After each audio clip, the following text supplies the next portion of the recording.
Everybody, my name is Steve Basson. I'm chairing this session with big thanks to Sheffield Hallam University for hosting it on behalf of the CiviCon22 conference. This is all about the Civic University Network and our place program at BITC. I'll say a little bit more about that in a moment. But before I do, I just want to bring to your attention a few housekeeping points. So the session, unless someone profoundly objects, will be recorded and made available after the event. Can I ask that you keep cameras and microphones switched off? And when we come to the Q&A function for questions, just use that rather than the chat function, which I prefer you to use for comments, if you don't mind. That way we can make sure we get a reasonable flow of questions, and I can try and moderate that and put them to various members of the panel.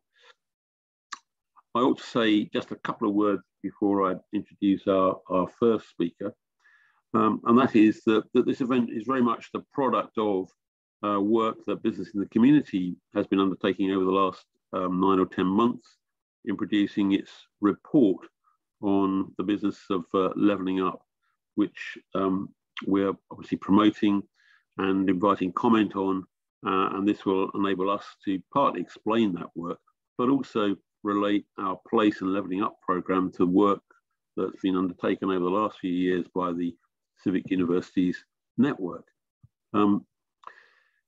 The recommendations in the report can be found fairly easily, and Ian Taylor, who was the senior researcher who drafted the report, will explain quite a lot of those. And with us today, we've got a number of members of the Taskforce group: Ian himself, Katie Taylor, Andy Brown. Lancaster University provided us with background support, and Power to Change gave very important evidence to our task force. So I'm happy to kick off with Ian and get him to take you through the report. It's got a number of recommendations, 14 which apply to businesses, and I see businesses in a broader sense, and that includes universities, which have a massive impact on our communities up and down the country. And we're very keen, as far as our programme is concerned, to engage with the Civic University Network and civic universities generally, following the launch of our report. So what we hope to explore is universities and businesses working together to drive forward place-based regeneration and lift up those communities which historically have been left behind. So we'll move to Ian's presentation. That will be followed by reflections from members of our panel, and then an audience Q&A. And when we get to the panel section, I'll introduce our various panelists today, who will bring their knowledge, insight, and expertise very much into play. So, Ian, over to you. Thank you, Steve. So yeah, hello everybody. I really appreciate the opportunity to talk to you today about the Partnerships in Place report that we published last month that Steve mentioned. So it's the culmination of an inquiry that was conducted by the Place Task Force, as Steve mentioned, which is a collection of senior leaders from across private, public, and third sectors came together to look at regeneration in place using a place-based approach. And the focus of our inquiry turned out to be partnerships, local place-based partnerships that we called place-based partnerships, which had organizations from across the three sectors participating in a voluntary effort to regenerate places. So if I could get the next slide, please. So fundamentally in the inquiry, we were trying to understand how society can harness the energy of business for place-based transformational change. So essentially, how can all of the different actors in society at a place level and at the national level work together to harness the new epoch of responsible business that businesses are acknowledging they really need to get involved in changing social outcomes, and a place-based approach is obviously the way to do it through leveling up. So I can get the next slide, please. So I'm really glad that we get a chance to talk about education today, because I personally felt that we didn't have enough space in the report to talk enough about educational institutions and how vital they are. We took some amazing evidence on educational institutions from different organizations, especially universities. This is a quote from the report that underlines how we found it in our evidence, but I think it's excellent we've got the opportunity today to explore this area further and some of the evidence perhaps that we took. So the quote says, different types of educational institutions were not only essential vectors for the activities of partnerships, but were essential members of the partnerships themselves. So that's referring to the voluntary place-based partnerships in each place, and how the universities are essential members of that partnership, but how they're essential in the delivery of the outcomes that they're trying to achieve. So next slide, please. So we had a call for evidence where we took lots of different types of evidence, lots of different participants. They were in different forms. So we took long form written submissions. We took verbal evidence in different ways, including evidence sessions with experts, interviews with key personalities involved in the different organizations. We had fact-finding visits to places that had experienced place-based change, where we found some really good lessons there. And we also had a series of roundtables hosted by different organizations on different subjects. So for instance, the local government association hosted one. Our main way of gathering evidence was through a 21-question survey, where we had mostly open questions, where participants were able to go into lots of detail.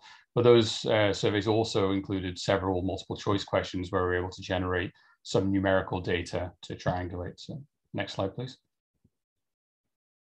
So in terms of the evidence contributors, we had a really great response. We spoke to over 70 organizations representing the different sectors.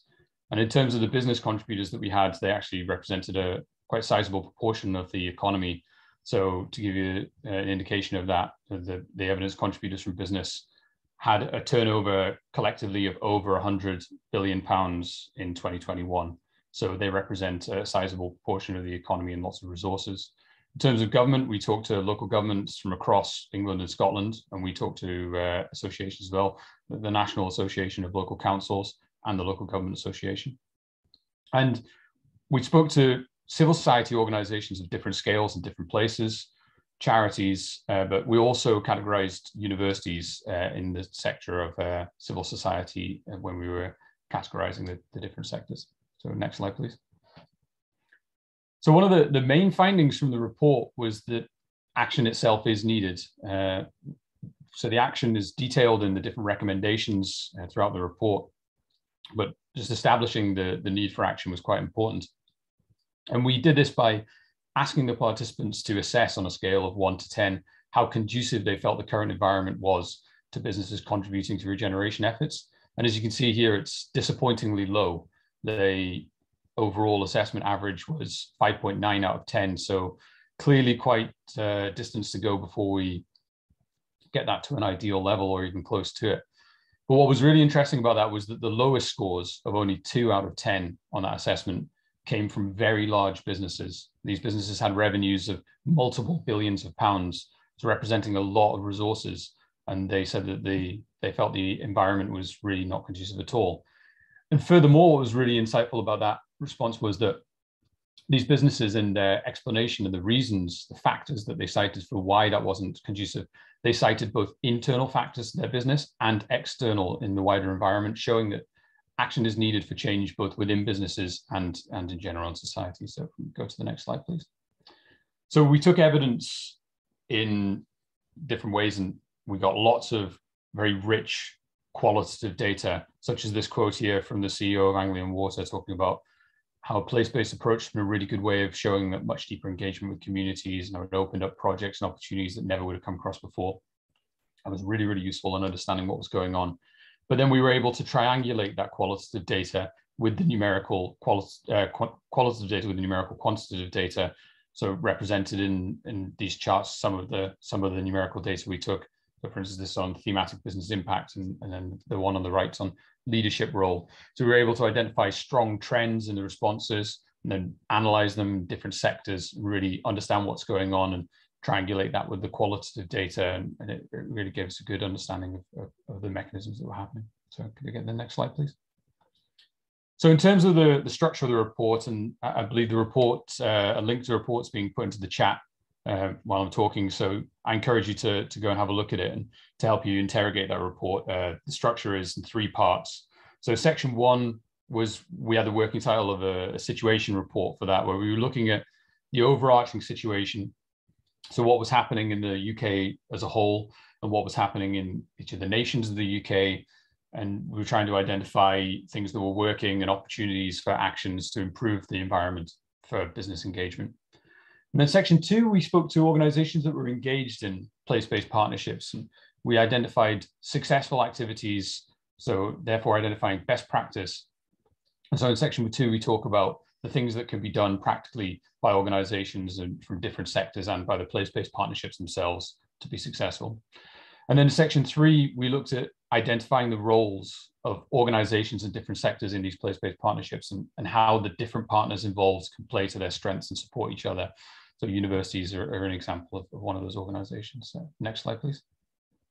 So we spoke to universities in gathering evidence.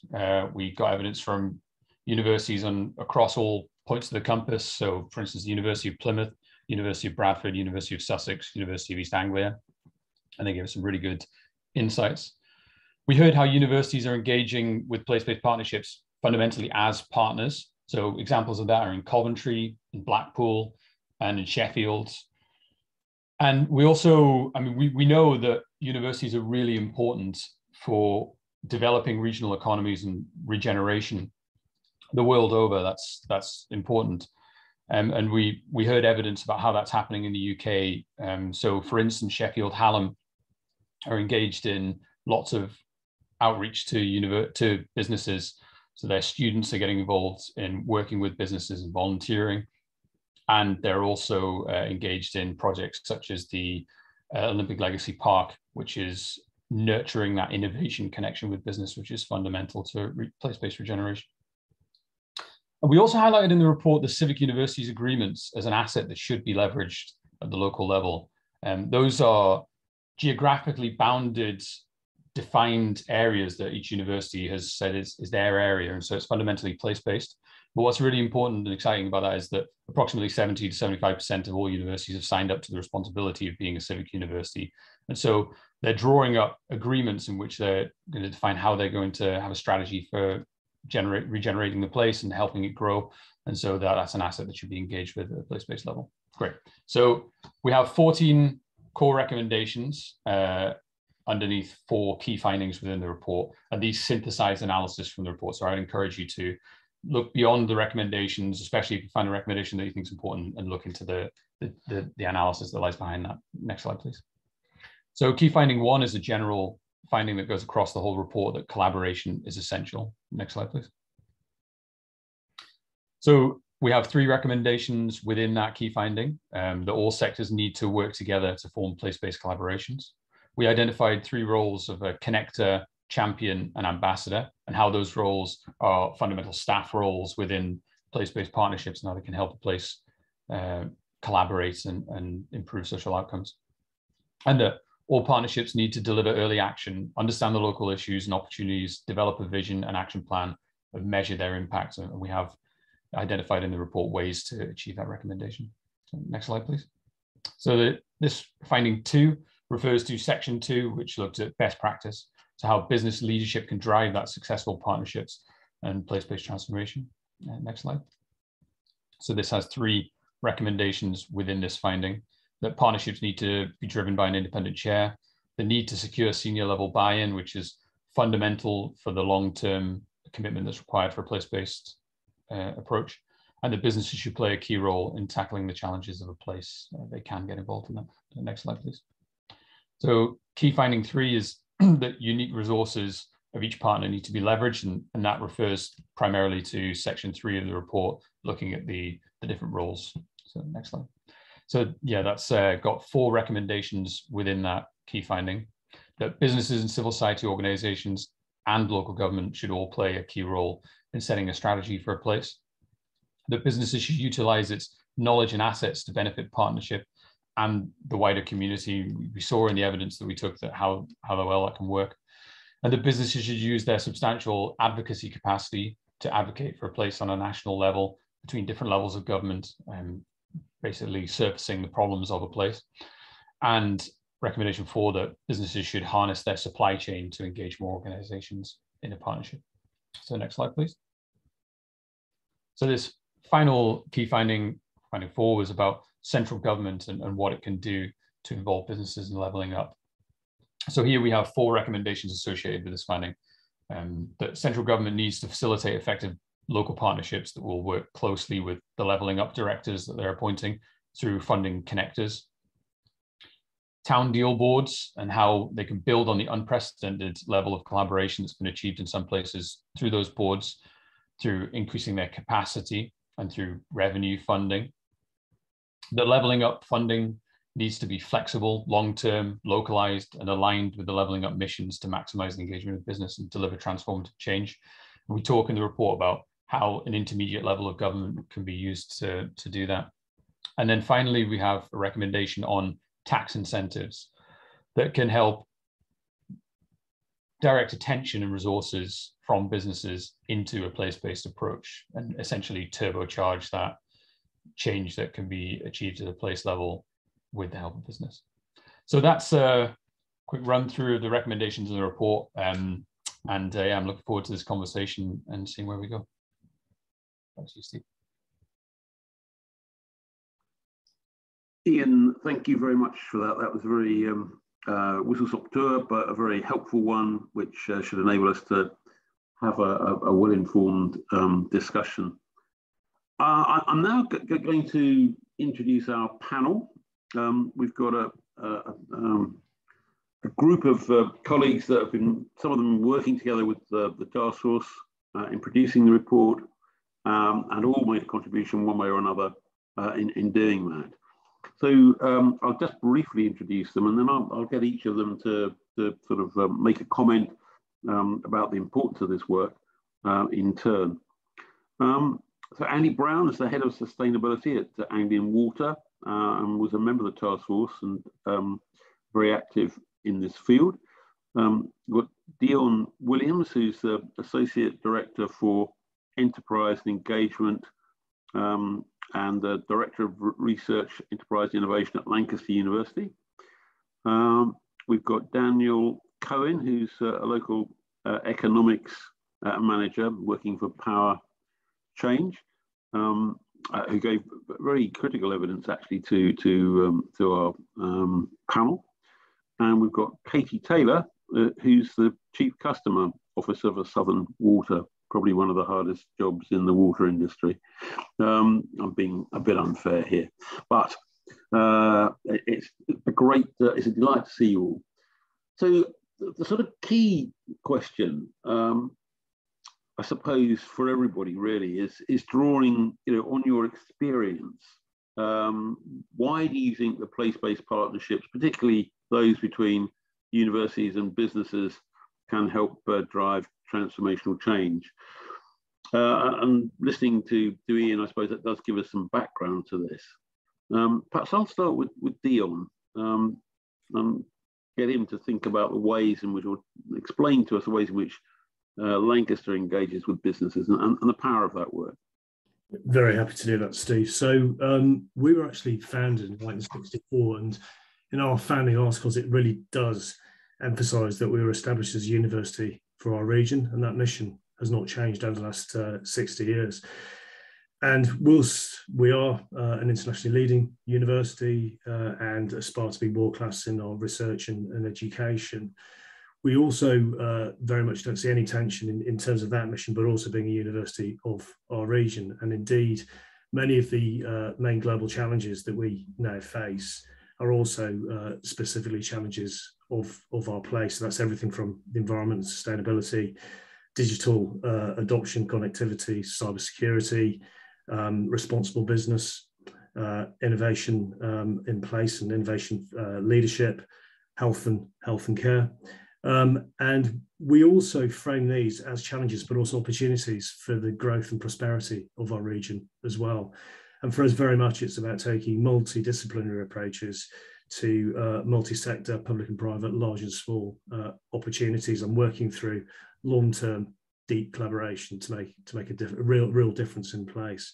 Let me sort of highlight that through a specific example. So we're in a semi-rural location, as I guess most people know, right in the north of Lancaster and bridging up right against Cumbria.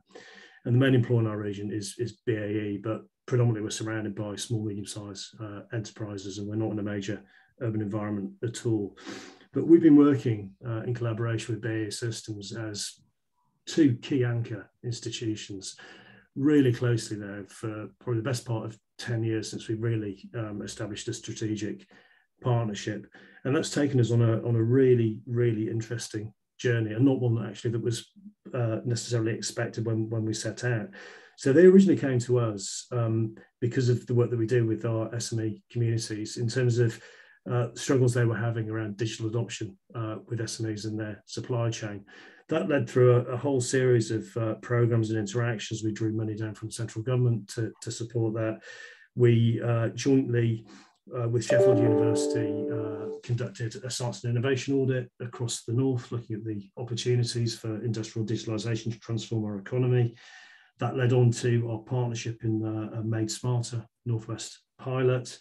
Through the science and innovation audit, we jointly worked again with Sheffield University to establish the Northwest Advanced Manufacturing Research Centre in Lancashire. But just over the last year and a half or so, we've been working with BAE in somewhat of a secret way, but also with our fellow Lancashire University, the University of Central Lancashire, on something called the National Cyber Force. And that originated all the way back from that initial discussion 10 years ago, and that long-term ambition to make a difference. So in November this year, based on the combined expertise of the universities and our long-standing collaborations with BAE, the County Council and the Lancashire Enterprise Partnership, government announced a £5 billion once-in-a-generation investment in the Lancashire economy to establish a new national cyber offensive capability, and are seeing that as a major levelling up stimulus, and seeing that as driving something called the Northwest Cyber Corridor that will transform the economy of the Northwest and genuinely drive levelling up. And hand on heart, that all started from that collaboration with BAE all that time ago, and as you know, knowing what it was that we wanted to do and staying on mission all the way through that journey.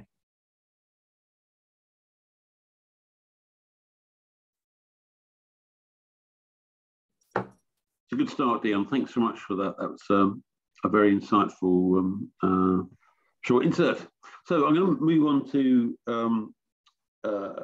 Danielle now, and I think the question really I want to put to her to inform her response is what role do you think the universities can play in strengthening community businesses in the sort of transformative process, and how do you see that working?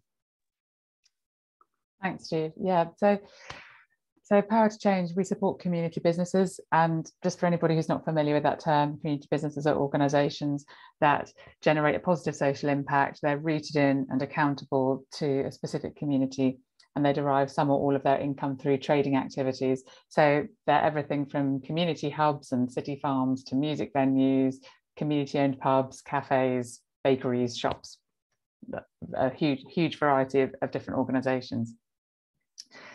So I think that there are lots of ways that universities can support community businesses. You know, we know that community businesses have a really positive impact on their places and also a key role in tackling inequality. They're often located in the most economically deprived areas. They're often supporting those furthest from the job market to get into employment, and the money that community businesses generate tends to stay circulating locally as well. But you know, one of the things that really resonated with me from the report is this focus on collaboration. So, you know, I think it is really key, and Power to Change has been working in a place-based way since 2018. So, right, you know, really recognising that when you've got the community business sector working alongside universities and local authorities and combined authorities, that's when you can really kind of get to that transformative change. And there are, I think, again, in the report, that there was some discussion of the scale at which place-based partnerships should act, whether it's at the hyper-local neighbourhood level or at the more regional scale. And at Power to Change, we've done a bit of work on both. And I think there's probably lots of examples of universities partnering in neighbourhoods to create change. And I know there's loads of examples of universities partnering with local community businesses in kind of really innovative ways. But actually, my area of work tends to be more at that regional scale, so at the scale of combined authorities. And I think there's something very interesting there about how universities can help to create systemic change. So like one example was, we did some work in Liverpool over the last few years, and we were working with the Heseltine Institute from the University of Liverpool, and they did a piece of regionally focused research on the scale and scope of the social economy and the community business sector within that. And because that piece of work was rooted in the city region, it had a big influence then and kind of generated a mandate for action by the combined authority and the local authorities within that region. And ultimately, I think that the work they did building that evidence base for investment into the social economy led to the combined authority investing in it alongside Power to Change to the tune of £5.5 million from the CEA and £1 million from Power to Change. So I think that was a kind of real example of where the work of the university helped to make the case for investment and helped to make the case for the social economy. But then also, I think what was interesting was that the academics who led on that piece of research then continued to be involved in the work after that funding had been secured, so that link with the university has kind of continued on, and I think that's what makes it kind of quite powerful. I think the other things that I've seen from our work elsewhere is, as well as that data and evidence and making the case, I've also seen a convening role. So earlier this week, I was at an event in Newcastle, hosted by Newcastle University, again, partnering with the North of Tyne Combined Authority. And I think there's definitely something about the independence and the convening power that universities have that can again be kind of quite powerful in bringing people together and in an independent way.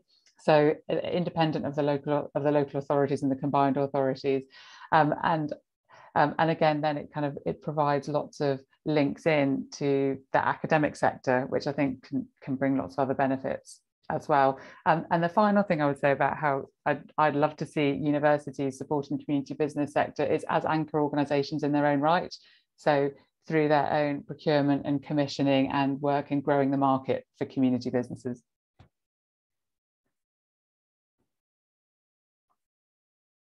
Thanks for that, Danielle. That's very insightful. I mean, I think it takes us neatly on. I think you're right. Actually, universities have got a lot of heft they can display in communities, not least with their intellectual firepower and ability to act as advocates, working with the more strategic views that the local authority can bring.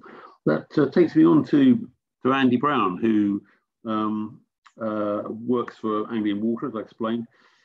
Andy, in reflecting on this and the report, what benefits do you think there have been in working in partnership with universities, both in the community and also projects more broadly? And what complementary skills do you think the different sectors bring? And you're focused on collaboration, but clearly there's more to it than that. Yeah, thanks, Steve. There's a wide range of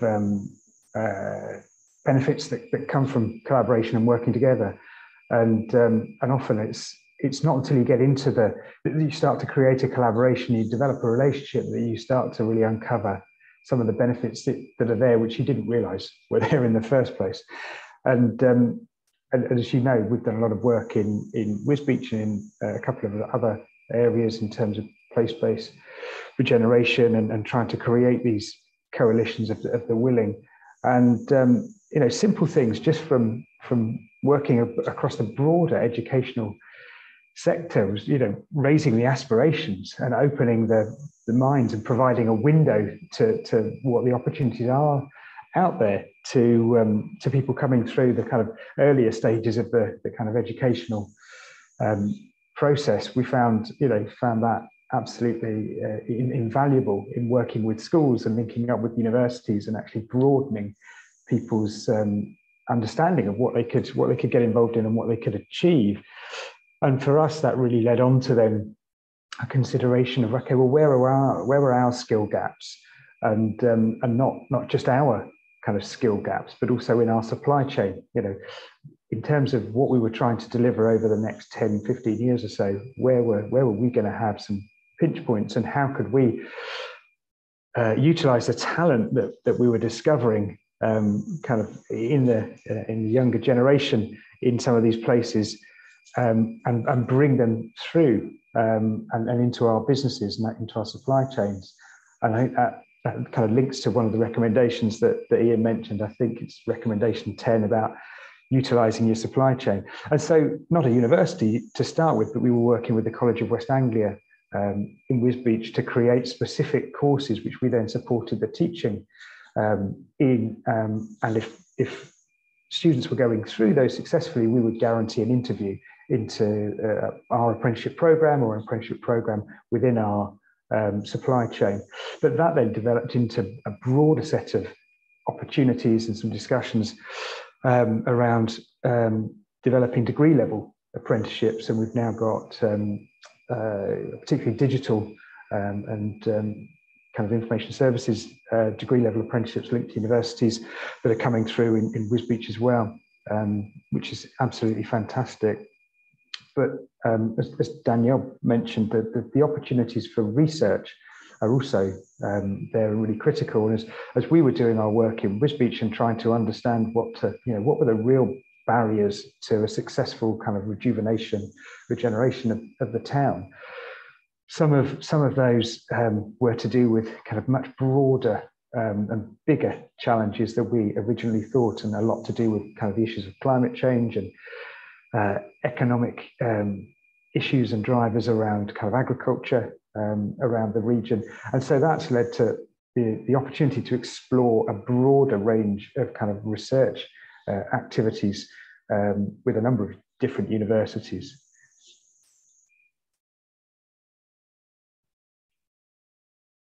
Thank you very much for that. Some useful reflections there, and particularly on the use of the supply chain, which I think Anglian Water has sort of pushed and promoted rather skillfully, actually. But we should explore that some more in the context of universities as well, I guess. Katie, I'm going to come to you next, I think, and what I'd quite like to get from your perspective is what sort of message you think businesses, or you could give and deliver to other businesses. You've got a broad-based business experience, drawing on that to perhaps ruminate a bit about place-based partnership working and the potential there for transformative change through that approach. And what learnings do you think from your experience you've got from that we could perhaps engage and enthuse other businesses with? Thanks, Steve. I mean, I think Andy's done a brilliant job of talking through some of the work that Anglian Water's done in Wisbech and made a really significant difference. I think the compelling argument for why businesses should engage in this has already been made. I mean, if we don't have healthy, productive, happy communities, no business is going to succeed. There probably are a handful that sort of maybe, on the betting end of things or something, but, there aren't many businesses that are going to succeed if they don't have and are not placed within a healthy community. So I think sort of the argument for being part of that is quite clear. I think it's much harder to work out what is your role in that as a business, and how can you, what can you bring, and how can you make that relationship work? Where do you deliver? I think one of the challenges, so I thought Andy did all the good stuff. So talked about why, absolutely why we should do that. I maybe we'll just cover a few of the challenges, not to say they're not reasons for doing it, but some of the challenges. And I think one of them is finding that sweet spot. finding the bit that a business can bring that also a community needs. And I think sometimes that, and Andy sort of mentioned it, sometimes it takes time. Actually, what you think you're going in to do on day one isn't actually what is the really value add that at day 30 or day 60 or day 90. And so it takes quite an investment of time. So I think there's something there about businesses being realistic and universities and community groups realistic about how long the timescale is going to be to deliver the real value. It isn't, you know, it isn't going to be the 30 days, 60 days. Chances are it's going to be longer than that, because you need to find that real nub of where that intersectionality really, really works. I think it's also really important that recognizing that fundamentally businesses run to a different cadence and in a different way to the way that education sector works, and also to a different way to sort of community groups and sort of NGOs work, that they have very different cadences, they have very different masters and demands. And again, I think how you have some of that conversation up front is really important, because otherwise, you know, businesses will go through planning cycles and they'll have annual results and things, and that just isn't the cycle that a university will work in if potentially there's a whole series of months in the summer when people aren't around to move things forward, and an NGO who's dealing probably with a much more of a sort of a monthly cadence of where we are. So understanding some of those challenges, I think, are really important in order to build the foundations for that relationship. The other thing I was going to mention was dedicated resource. I think recognizing it does take energy and effort and time. And I mean, Andy's a great example of that. That's a, you know, dedicated resource really focused on delivering this. And it's quite hard, especially, and I speak of Southern Water, where you're in a business that's in quite a lot of pain and quite a lot of crisis already, to carve out that resource to explore, because that's often what you're doing to start with, to explore before you can really get to that value add, is challenging. And let's not pretend it's not, but it still doesn't make it any less the right thing to do. But what you can't be doing is chopping and changing that resource, is having it, you know, somebody leaves, somebody comes in, it gets handed from one team to another team, things like that. And that's quite disruptive. And I think that probably is one of the challenges that businesses, particularly perhaps more than the university and the community groups, face, which is that there is generally more turnover or more people moving or competing demands that change that. And that instability of personnel can also relationship can be quite a challenge. And then two tiny little things and I'll stop. But Andy also mentioned that sort of point about sustainability. I believe there's a really, really sweet spot, which is where, you know, achieving net zero, looking at tackling climate change and how that builds our communities and makes them stronger, how we can do that together. But it's really hard, because a lot of the work and a lot of the energy put into net zero is actually to the detriment of especially those the poorest and the people who are struggling most in our communities. Unfortunately, it's electric cars, it's heat pumps, it's things that fundamentally don't support the people who are already struggling, who perhaps are struggling to stay in education, who perhaps come from a family where nobody works, who are already living in social housing. I mean, I actually sit on the board of Anchor, who provides social housing, so I'm quite well into that world. I mean, we already have huge difficulties around social housing, the right quality and quantity for people. The thought of then making sure you have to put all the fire regs in, and then you've got to put, what you've got to do about cladding, Grenfell this week, there's a whole, it's more money, it's more cost to a group of people who can't afford that, and government who can't necessarily afford to step in. So I think there is a really sweet spot there around how we can move towards a sort of a more sustainable environment, but that brings the poorest and the most struggling in our communities along with us. And then my tiny last bit is, as a business, it can be quite difficult when you're trying to reach out. The people that are reaching into you, so when universities or education establishments or community groups are coming to you, they normally are coming for money. That's sort of what they want. They want money. They want to do something. I mean, we get requests to rebuild swimming pools that councils can't afford. And you're saying that's not our role, and that's not a partnership. That's just giving you some money. And I think it would be great if we could turn that dial so that community groups come to us and say, we've got a problem, or university comes to us and says, we've got a problem. We've got a problem with real life experience for our engineers, or we've got a real problem with employability, or we've got a real problem with bringing in some of those sort of those parts of the community. And we know the people who struggle most in our communities are the hardest to reach, who respond the least to any kind of outreach and communication that goes to them as well. Actually, as a university, that'll be the same for you as it is for us as a business. So actually, what could we do together to improve your sort of eligibility or your enrollment at the same time as actually employing the skills base that we can draw on? So that's a real problem shared that we can go for. So I just think if there's a way of trying to have better conversations, so that the inbound contact we have and the asks we have aren't just for money, but they're actually for action and delivery and sort of working together, then I think that might get a better response from businesses who can then, do all the things I said about, stability of relationship and an understanding how you can put in that long-term investment. Thank you, that's brilliant. Which brings me really neatly to a secondary question, which I'm going to go round the table on before we open it up for a wider Q&A. And it's this really, what do all of you think needs to be done, particularly from a sort of central and local government perspective, to further enable the collaboration, which in different ways all of our contributors have touched on in their opening comments. I'll start actually with Dion and see what he thinks about this. Oh, crikey, yeah, I've got quite a strong view on this. So you mentioned scale and kind of long-termism before.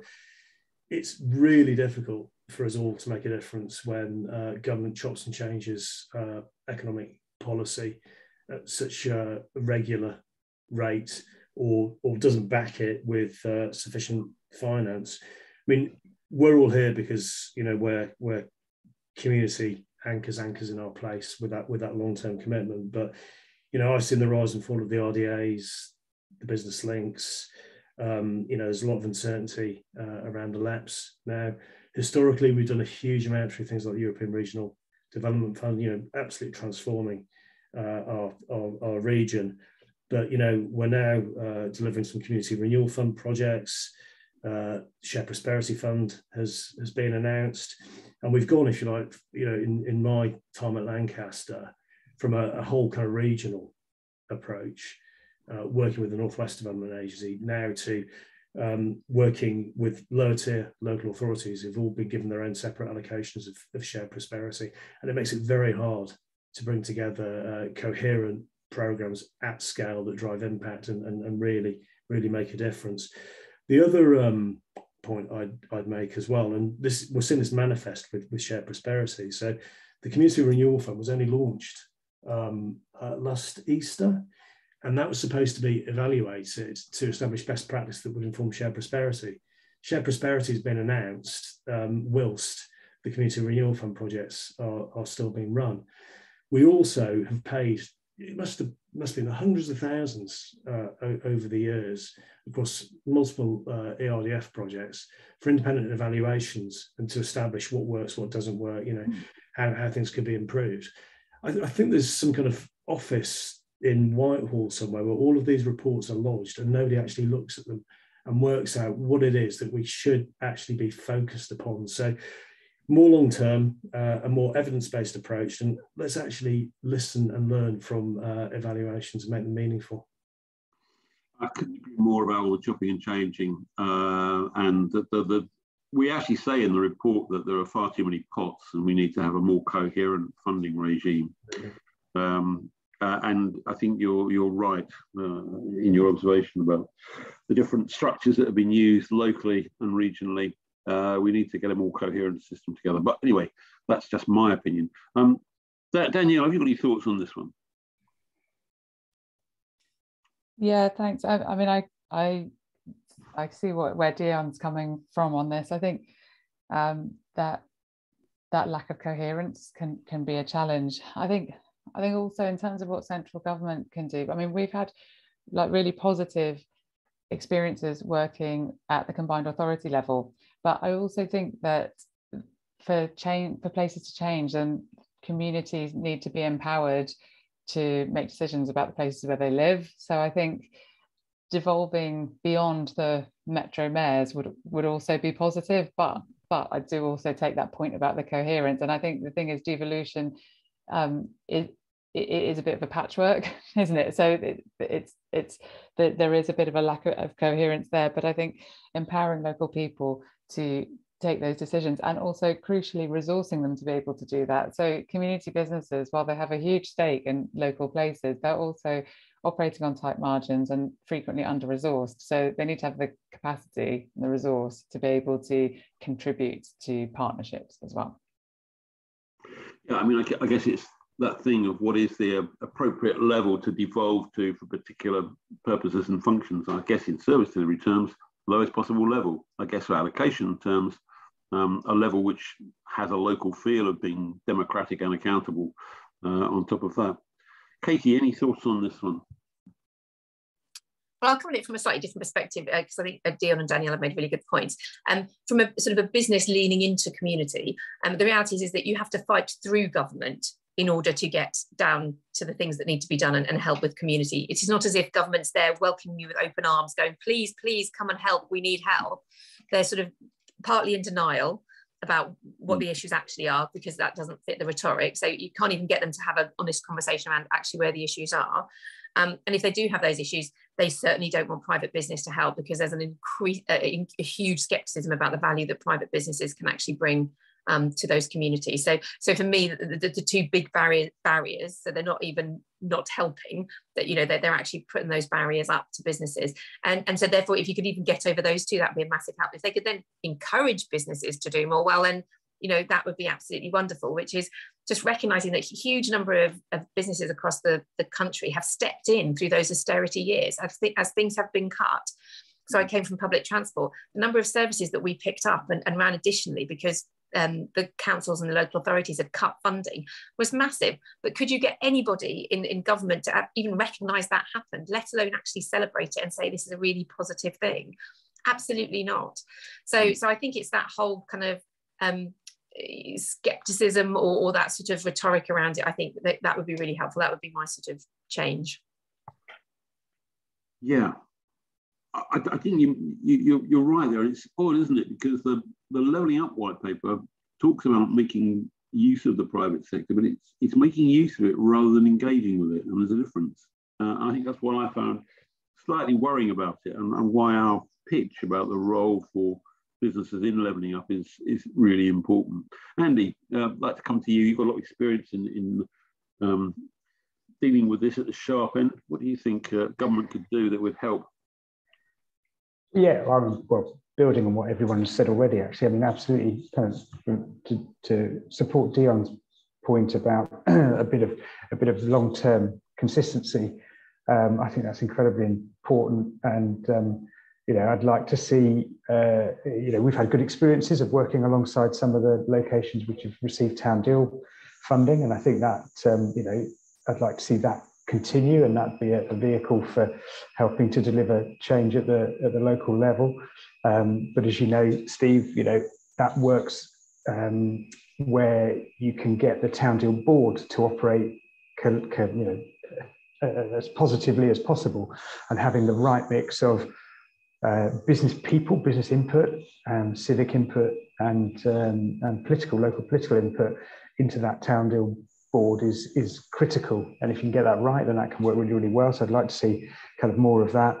But also picking up on kind of Katie's point earlier on about, I guess, a different type of longevity. So, you know, what can government do to encourage and support businesses who will put in some kind of long-term investment into a location, and particularly, you know, it's human investment. It's not, you know, it's not necessarily about businesses unlocking kind of financial kind of contributions to a location, but it's intellectual capacity, it's business intellect and understanding, which can help to, you know, help that kind of coalition that are willing to think in a different way and to drive things in a different way. But as Katie said, you know, when we got involved in Wisbech, you know, it was right in the middle of austerity, and you know, that's why we got the supply chain involved, because we got our supply chain to co-fund the senior manager that we dedicated to delivering that. And it does take time. It takes, you know, we're talking years to really understand and to embed yourself in a location to feel like you have a genuine understanding of what is going on in the location, what might be required, and to gain the trust and support of people. So, you know, I know there are financial recommendations at the end of the report, but, you know, is there anything else that could be done to help businesses really commit to some long-term, you know, support from an intellectual capacity? Ian, if I might bring you back in at this stage, what do you think, what more could central and local government do to further enable the sort of collaboration that we've all been talking about this morning? Yeah, well, one observation was that we heard during the evidence gathering session when we looked at universities, we heard that government policy is not place-based enough. And obviously there's the articulation in the Levelling Up white paper that it's going to be more place-based. And so we'll see how that develops. It was good to see in the audience got someone from the UKRI, because I know they've been working on place-based research funding since before Levelling Up. So they'll be taking that forward as well. But in terms of engagement, universities and the civic universities agreements are quite good at engaging with communities. But different universities have also offered examples to follow. So again, Sheffield Hallam, I know they commissioned a YouGov survey to engage with the community to understand their challenges and what the community's perception of the university was, and reaching out to businesses through their placement scheme. Working with the Olympic Legacy Park. But I think one of the key things that central government could do and local government could do to nurture the collaboration between universities and businesses, I think, is to be building those voluntary place-based partnerships at the local level, because they can act as a forum for getting together and understanding the challenges and how every member of the partnership can contribute to solving those challenges. And universities will be a big part of solving those. So I think essentially funding that capacity at the local level is one way to help doing it, and strengthening the, as has been mentioned by the other speakers, the mayoral combined authority level, which is a good level to manage that collaboration. Yeah, you drew attention to that in the report, really. I think you described it as a meso level, sort of intermediate level of governance, and how it needed to be strengthened. And I think if I remember correctly, the Manchester deal has 5 universities involved, and all of the local authorities in Manchester, which shows the level of collaboration you can get. Yeah, that's really impressive, actually. You're right to draw attention to that. Okay, I'm sort of thinking it's time now to open it up to our audience. We've got about nearly 40 participants this morning, and we've already got one question in. Can I ask people to post their questions to our panel using the Q&A? You can also use the chat function, but use it and have a look at the Q&A, and I'll draw on those, and then we'll go around the panel for some responses. We've got one there already. This is from Rebecca Ogden. Rebecca, you ask, what do we mean by an independent chair? Good question. What do we mean by an independent chair? Ian, you drafted this bit of the report.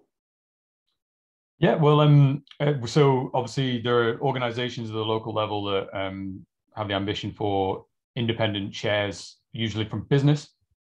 And we need to make sure that these organizations do actually have that independent chairing.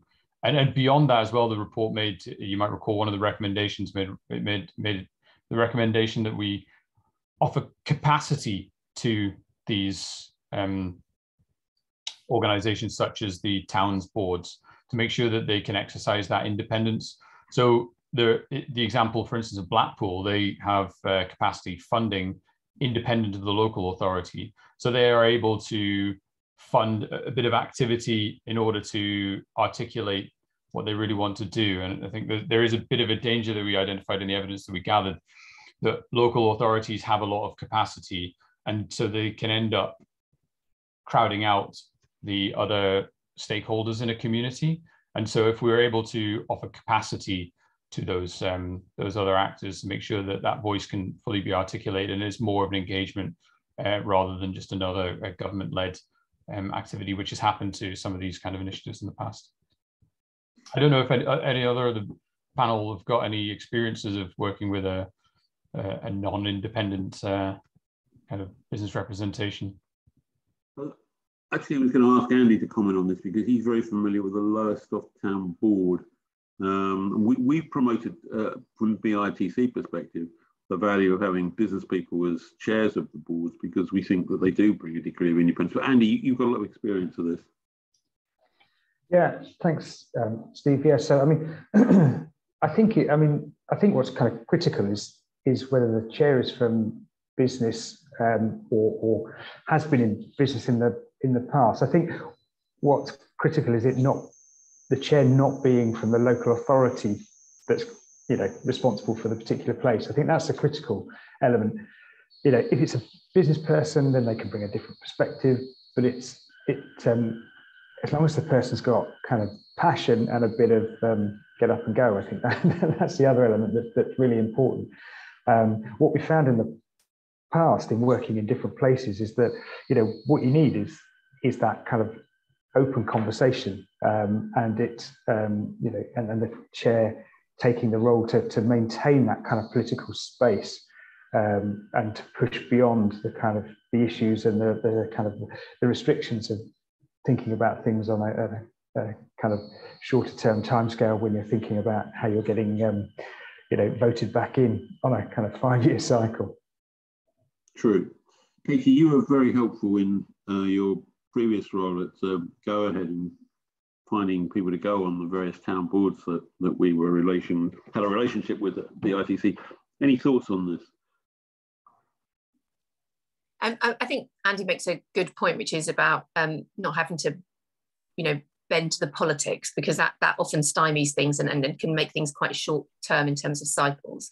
It is a huge time commitment. So it's about resourcing. The stability is really important, but finding someone who, you, plural, everyone can sort of pay for, to give the right level of commitment and time to doing it. I just think it is challenging.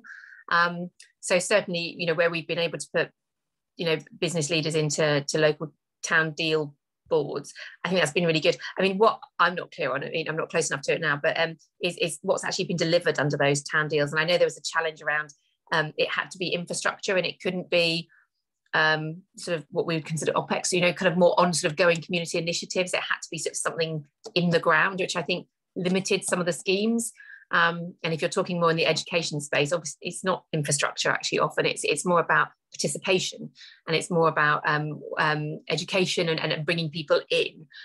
So I think that's perhaps been a drawback for them. But yeah, I think people have said it before. Danielle, any thoughts on this one? Not from a town deal board perspective specifically, but I think in other place-based partnerships I've been a part of, having leadership from somebody that is, it's about that kind of, it's about them being independent, but it's also about a variety of different stakeholder groups being able to trust them. So it's about their credibility and having that credibility with a broad range of people that's important. Dion, what sort of leadership model works best? I think my colleagues on the panel have said it all, really, Steve. But I would stress that point as well, that universities do have significant powers of convening and genuinely are independent. For me, it's that point about trust and about whoever might chair these things being in it, genuinely for the place and not for themselves and not for their own immediate interests is absolutely paramount. Yeah, I mean, I picked up the point about passion being important, and I think that's right. Passion and commitment, absolutely gold dust in this, and somebody who really wants to make things happen. Now, I've got some more questions coming in. This one's from Jacqueline Wright. How do you recommend overcoming the barrier of person-based partnerships? It was mentioned that personnel change in business, and often the partnership goes with them. Yeah, good question. How do we deal with that? Right, who shall I go to? Ian.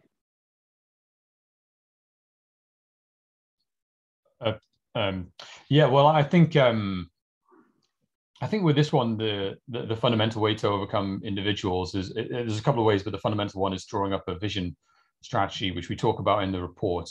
Because I think if you articulate the direction of where you want to go in a place with a vision, then you can make a strategic plan as to where to go. And then personalities are less important, although they're important for getting the buy-in that you need for a long-term perspective, which place-based needs to be. But I think a vision enables you to achieve that. And also, I think if you fulfill the multiple different roles that we identify in the report, then you have a number of people. And so removal or changeover of one or two of those people is not so effective then, because you have different roles. So like ambassadors, connectors, champions, they can kind of produce that continuity, even if there is individual change. Andy? Yeah, a really key point for us when we got involved in this, and I think this goes for whatever type of organisation is getting involved in the place-based partnership, is that it shouldn't be seen as kind of just it's a nice thing to do. So we'll get involved in that to demonstrate that we're a good organisation. You've got to have real understanding of why you're involved and what you're trying to deliver and what you're trying to get out of that partnership, and then with that will come the kind of connection to the kind of heart of the company. So when we got involved in Wisbech, in the same way we got involved in Lowestoft and other places, this goes all the way up to our CEO, and our CEO wants to know what we're doing, what benefit we're creating, what's being delivered in that location. And therefore, if our, kind of direct person, the person on the ground, changes, moves jobs, whatever, we've still got that continuity of it going through a group of people, senior people in the company who are committed to it and understand it. So I think that's the way. If you've got that level of commitment at the senior level in all the organisations, that's when you really deliver something transformational. Yeah. Katie? Can I just add, just to add to what Andy said, I think that's really important. I think by doing that as well, you have multiple points of contact. And to that point about, if you make it sort of a whole organisation and it's part of the business, then you'll have somebody from HR, you'll have somebody from engineering, you'll have somebody from ops, you'll have somebody from finance. You have all of the different teams or the different bits of the business, because they can all see value in that connection, because you found that sweet spot of where it really genuinely is adding value to the business. Then obviously, hopefully you can match that across with the university or the other organisation you're dealing with, so that if one of those people leaves, you've still got connections into other people within the business, and then over time you'll sort of replace those contacts. So I just think there's something really practical about making sure you've got multiple points of contact, and you're not having conversations that are with one person within the business, for an example, or one person within the university, but the team of people who are going to make this happen, I think also diminishes that risk. So a really tactical thing, but I think that does help. So it's about getting the institution that's sponsored or nominated somebody to work in the partnership, having a collective memory that they then carry through. Is that what you're saying, Katie? Yeah, definitely institutionalizing it is a good thing. It's just saying institutionalizing it makes it sound like we're all going to be in white, tie jackets. So, but yes, institutionalizing it. Okay. Dion, any reflections on this point?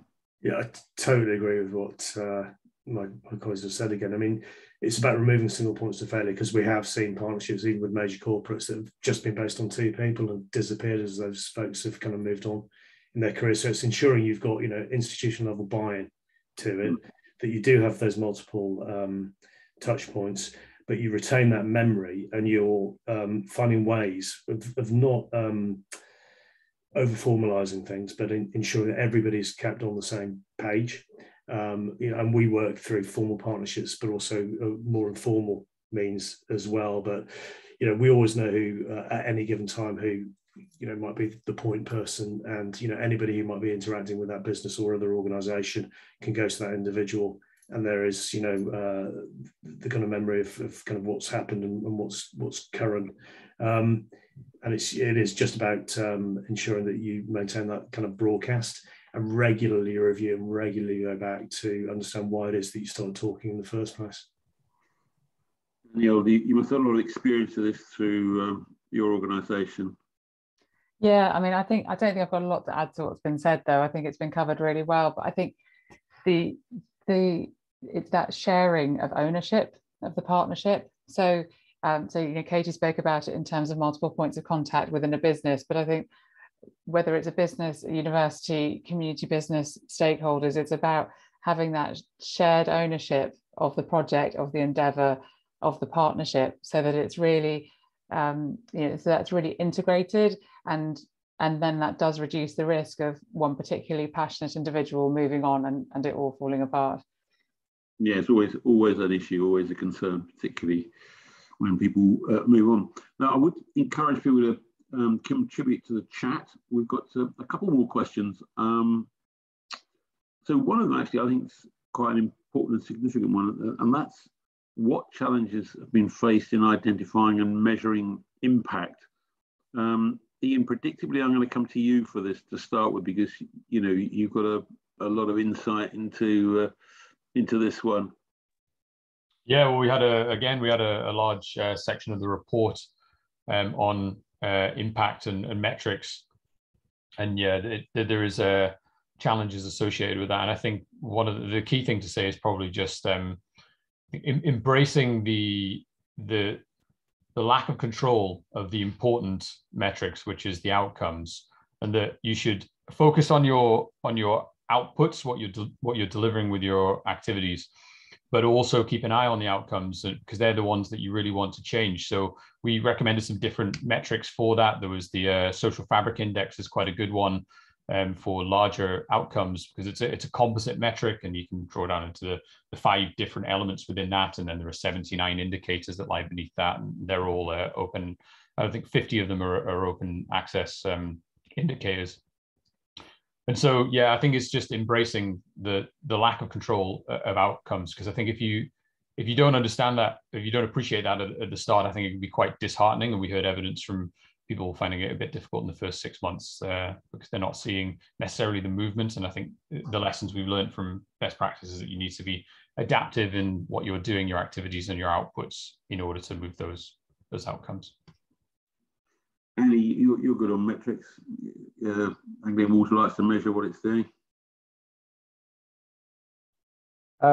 Yeah, sure. Also, well, this will come as a shock then. So, yeah, I mean, I absolutely agree with what Ian has said, and we went into this approach with no metrics, because the most important thing was to really understand what the community, what the place was doing, and what they wanted, where they wanted to get to, and so if we'd have set a bunch of metrics about things from a desk-based assessment, or from our opinion of what needed to be done in a particular location, whether that's Wisbech or Lowestoft, I'm pretty sure we'd have got it wrong. And so it's focusing on those outcomes and being comfortable enough to say, taking education for an example, in agreeing and working on a kind of set of interventions with the education establishment, and then seeing attainment and aspiration kind of improve over a period of time. You can't make a kind of direct link with our interventions. So you've just got to be happy that the outcome has changed in the way you wanted it to, and not overclaim. And that, none of what we've been interested in is about, putting a tick in a box and claiming that we've delivered a fundamental change. We want to be part of that change, but also to be flexible enough to pivot and take advantage of an opportunity that arrives in a location as well. I think that's really important. It's not to be so blinkered and focused on your metrics that is all that you are interested in, when you've got the ability to make something kind of really valuable, a really valuable intervention that you hadn't particularly planned to do. Yeah, I mean, I think you're right. It's about quality of intervention. And it's interesting, I think, actually, in terms of public policy, that the government has set out its 12 missions that attempt to measure the impact that their policy changes are going to make. It's brave. I'm not sure whether or not by 2030 the changes they want to make will have been achieved, but it's good to have those sort of goal-based and measurable outcomes. Dion, you're an academic, you're in business to measure what works out there. I work for an academic institution. I'm not quite sure I'm an academic, Steve, but I'll do my best.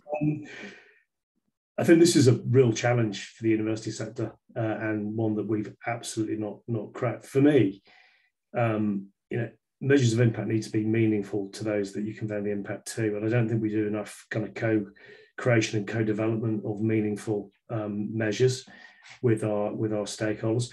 And for me, it's kind of manifest very much in the advent of the knowledge exchange framework. So, the purpose of that was to get a better comparative understanding across institutions of similar types in terms of their engagement performance. And whilst for, nerds like me who work on this in the sector, yes, I can get all sorts of useful insights out of it. Its secondary purpose was about informing, users of university research and the public about the utility of universities and all the good that we're doing. But if I, showed the CAF to my mum, with all due respect to her, she wouldn't have a clue what it meant. And, we spoke to various businesses who, again, won't use the CAF as a means of working out which university they should be collaborating with. We're very good at measuring kind of inputs and outputs, but absolutely rubbish at measuring outcomes. And it is something I think we need to get much, much better at.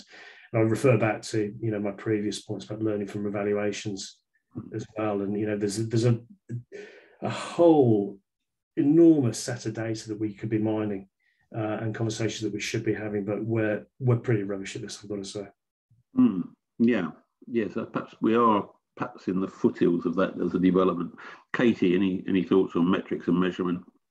Well, I think it's just reflecting that comment, Steve. It's really difficult. It's really difficult to measure this stuff, because unfortunately, you can only go for easily visible measurements, and as Andy said, it's often not the visible thing. It's slightly intangible stuff that's the real value add.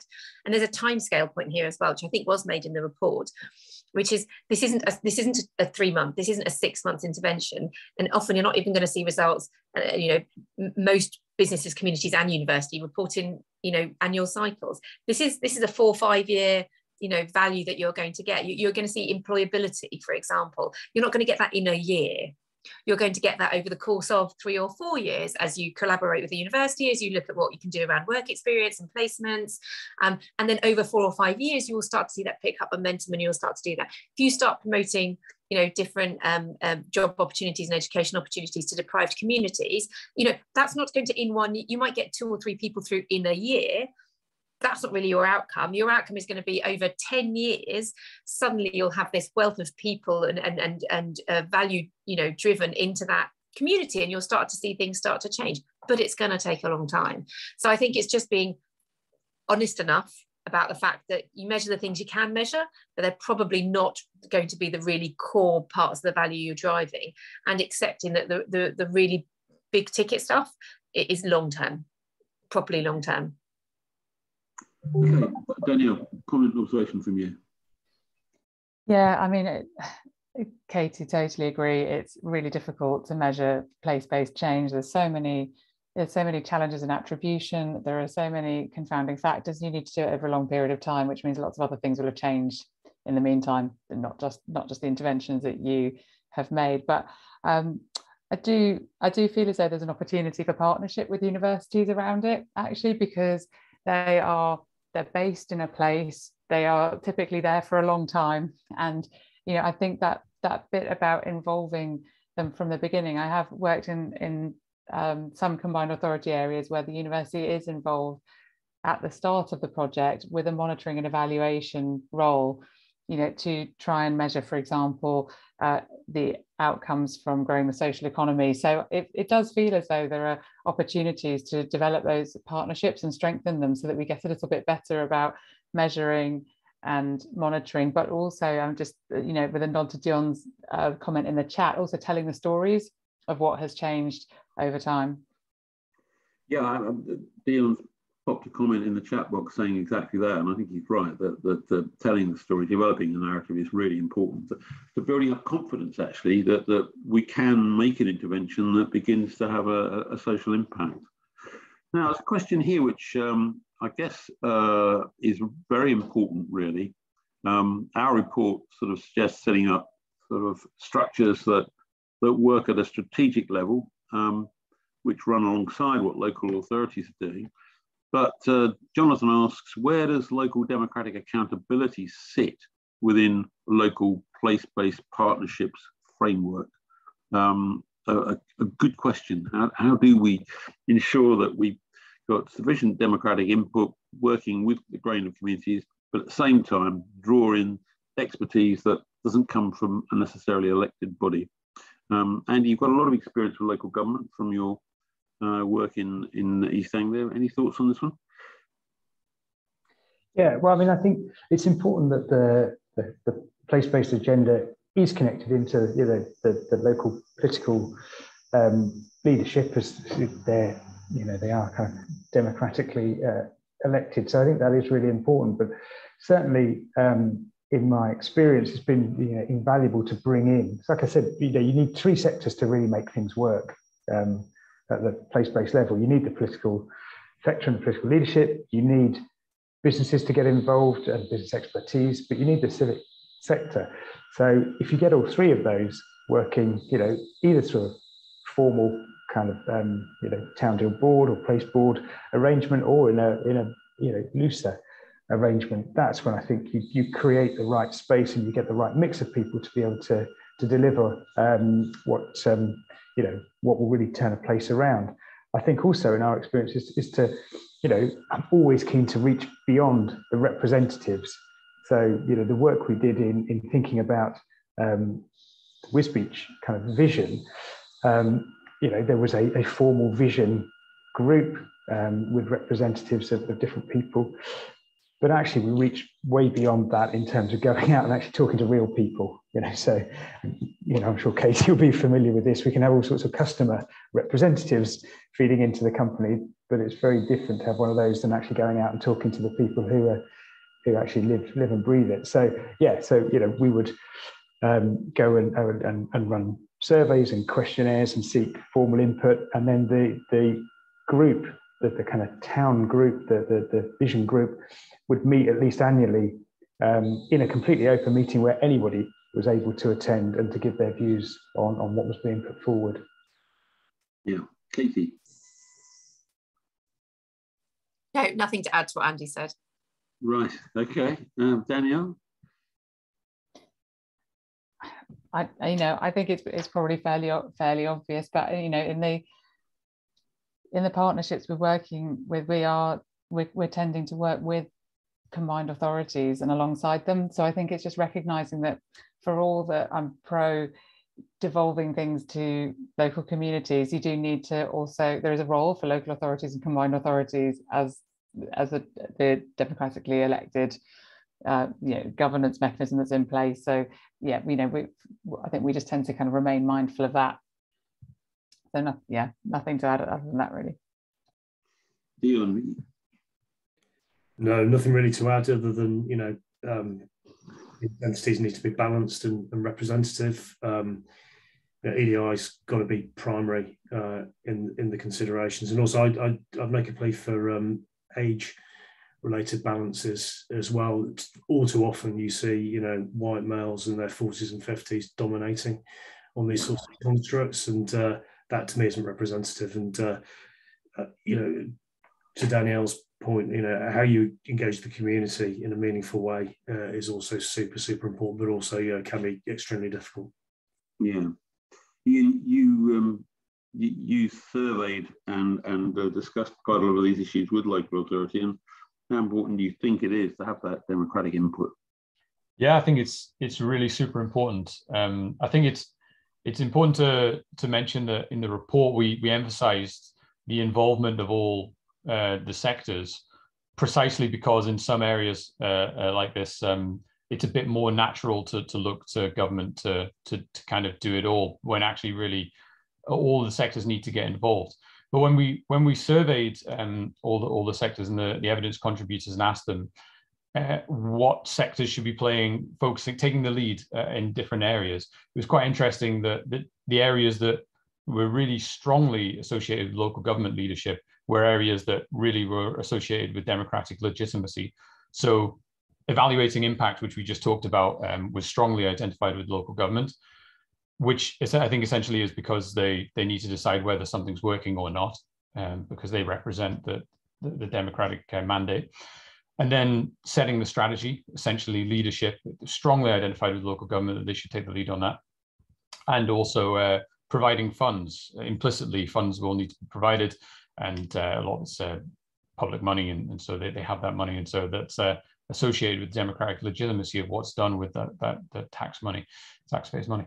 So those three areas were identified with local government, and I think that's because of the democratic legitimacy. And yeah, as we were talking there about engagement beyond just representative democratic mandate, also the engagement with the community. We heard lots of ways that universities are doing that, doing polls to engage with the community and find out the challenges that they need to address and how the community wants them to do that, but also businesses and other actors doing that as well, and engaging, finding out what people have to say.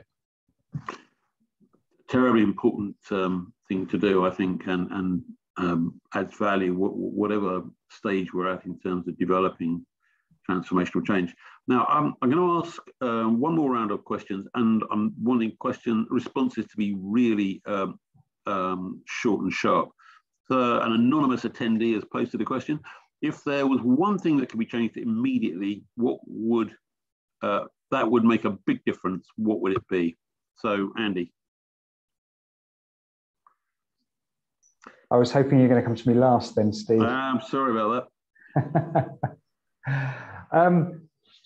Okay, I'll stick with the town deal one that I mentioned earlier on. I think, in my experience, the town deal has been effective in the locations I've seen it work. I'd like to see that spread out and be less politically directed in its location. Okay, yeah, fair. Katie? I fully support Andy's one. I think that'd be a great one. But I think I would, one thing I could change is, which it probably is in our grasp, is I would ask universities to think about what are the problems that businesses could solve and actually start contacting those businesses proactively. I think you will be surprised at the response you get. Ooh, good one. Danielle? I would be advocating for more power to be devolved to local communities. Yeah. And Dion? Properly fund levelling up, properly replace European structural funds. Yeah, I think it's a big issue, and certainly has come up a lot actually in discussions following the publication of the report that I've been engaged in. Ian? Yeah, well, I think probably potentially controversially, I think the tax incentives detailed in the report are actually something that could be a bit of a game changer. I've been looking at what's going on in Canada and in the USA. They have arrangements like this, and I think it would be very useful here as well, but crucially associated with I think a raise in corporation tax generally, but creating that incentive to enable resources to be retained and directed to community work. Very good, very good. Which brings me neatly to my closing comments, which are not going to be great or long. Firstly, I want to thank everyone for their participation. We've had a good audience this morning, and a terrific panel. We've put a lot of thought into their responses, and I think it's been a very useful session. I hope that everyone's found it of value. I certainly have. We're going to be taking our report to government soon, and we'd like to engage all of the partners that helped us produce the report, including, in particular, the Civic Universities Network.